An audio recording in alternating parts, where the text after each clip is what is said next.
10 ans, il est devenu un incontournable des interventions militaires. Instrument aujourd'hui privilégié pour la reconnaissance et l'observation, le drone intrigue et passionne.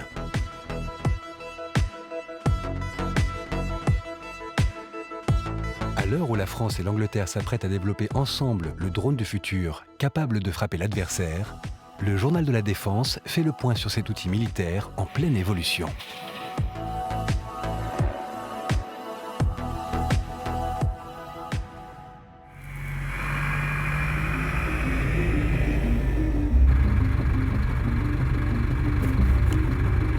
Un drone, c'est un appareil qui ne comporte pas de pilote à bord, qui est soit complètement autonome, soit piloté à distance depuis une station au sol.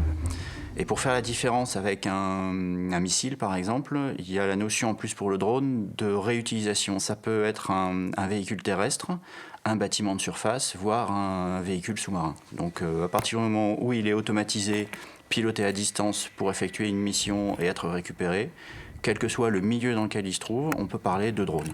On peut dire qu'il y a différentes formes de drones. Ça peut aller du plus petit au plus grand, de la taille d'un stylo à un Boeing. Discrets et endurants, les drones permettent de recueillir et diffuser de l'information en temps réel à toute la chaîne de commandement. Pour cela, les militaires utilisent essentiellement des drones aériens. Là, je suis au-dessus du point indiqué, je vois personne, je passe en infrarouge.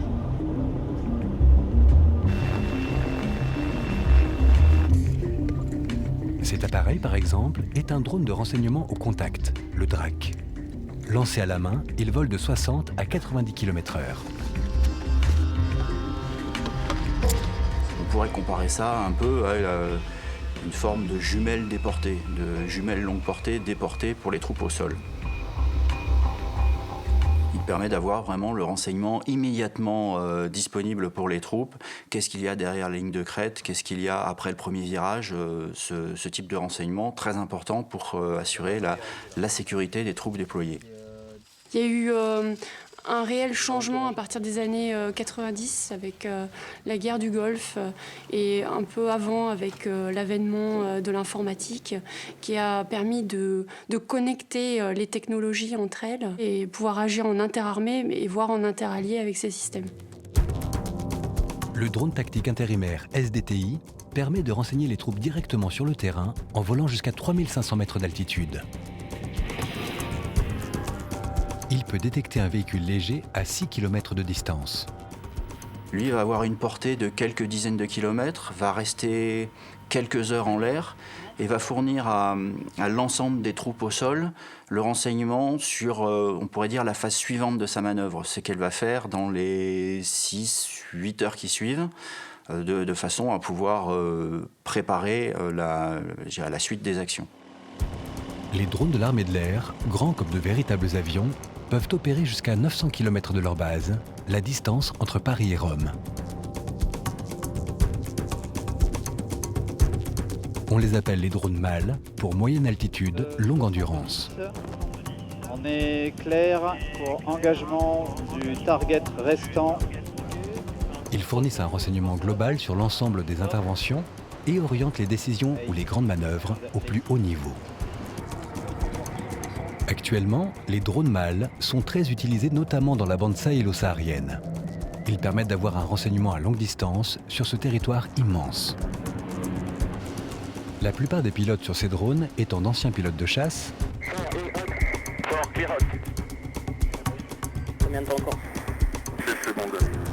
ils peuvent notamment faciliter le travail d'un groupe de combat terrestre ou aérien en l'aidant à repérer une cible potentielle.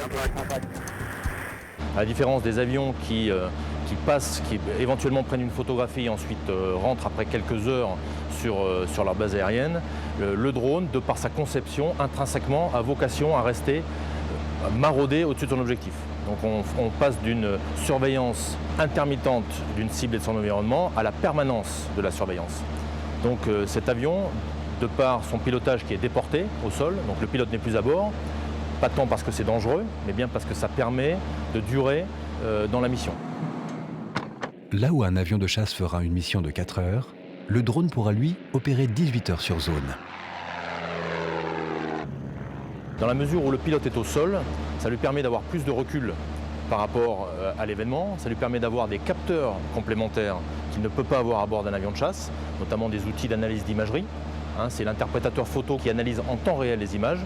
Ça, c'est pas possible à bord d'un avion de chasse.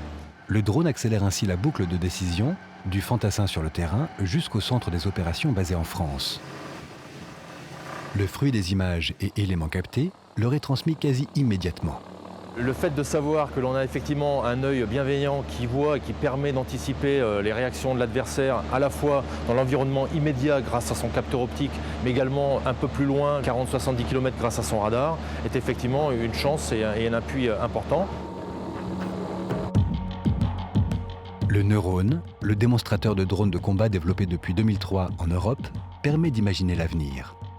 Il a été conçu pour tester les technologies qui seraient susceptibles d'équiper les futurs drones armés.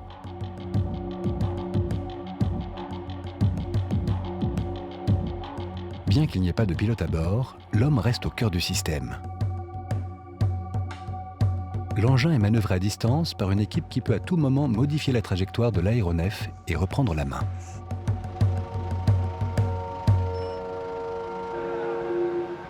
L'avantage du drone, c'est qu'on le met en œuvre au moment où on veut, à l'endroit où on veut, pour aller rechercher le renseignement qu'on veut.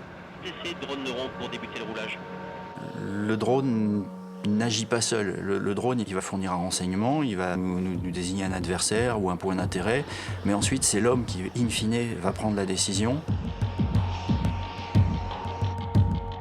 On peut imaginer à l'avenir, non pas un drone, mais plusieurs drones lancés simultanément, communiquant les uns avec les autres de façon à rechercher le renseignement avec un drone qui va localiser, identifier l'adversaire et un deuxième qui lui va servir à le désigner en vue de sa neutralisation par un armement.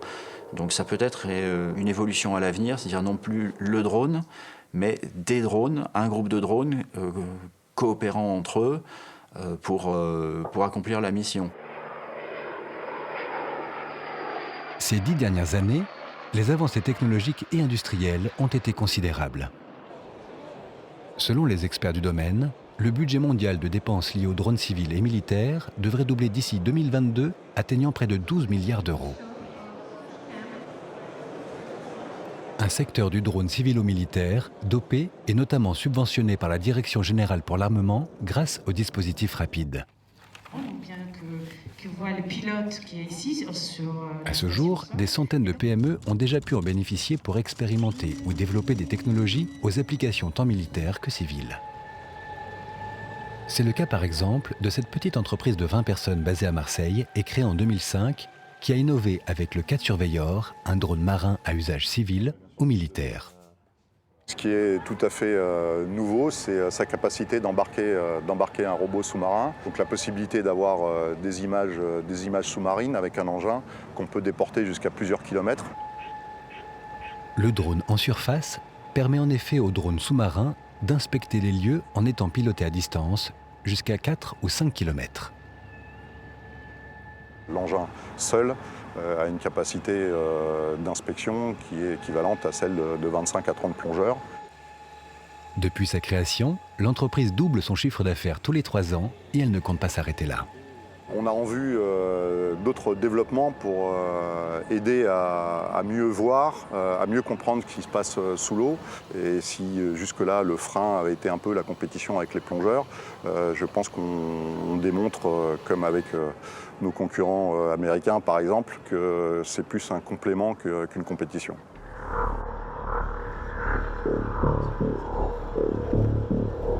Ravitaillement, secours aux victimes ou combat, à l'avenir, les appareils vont connaître des emplois toujours plus nombreux. L'étape suivante, c'est le micro-drone, le drone qu'on tiendra dans la main, le drone de la taille d'un insecte, qui lui permettrait, par exemple, lorsqu'on est dans du combat en localité, de pouvoir voir ce qui se passe dans la pièce d'à côté. Micro-drone, drone alimenté par l'énergie solaire, nanodrone aussi minuscule qu'un insecte, ou encore morphodrone qui se confondent avec leur environnement, certaines de ces nouvelles formes sont déjà une réalité technologique. En revanche, le drone a quand même aussi quelques inconvénients. Il peut être soumis au brouillage, il peut être piraté, potentiellement, alors qu'il est beaucoup plus difficile de pirater un être humain. Mais on est encore, à mon avis, loin de remplacer l'être humain par le drone. Je pense qu'on est encore au début. Même si les drones existent depuis plus d'un siècle, on est encore au commencement de l'utilisation des drones. On découvre. Demain, les progrès technologiques vont nous permettre d'envisager des systèmes dotés d'intelligence artificielle. Ce que nous connaissons aujourd'hui n'est qu'un simple prélude. Les systèmes inhabités ne sont sans doute qu'au début de leur existence.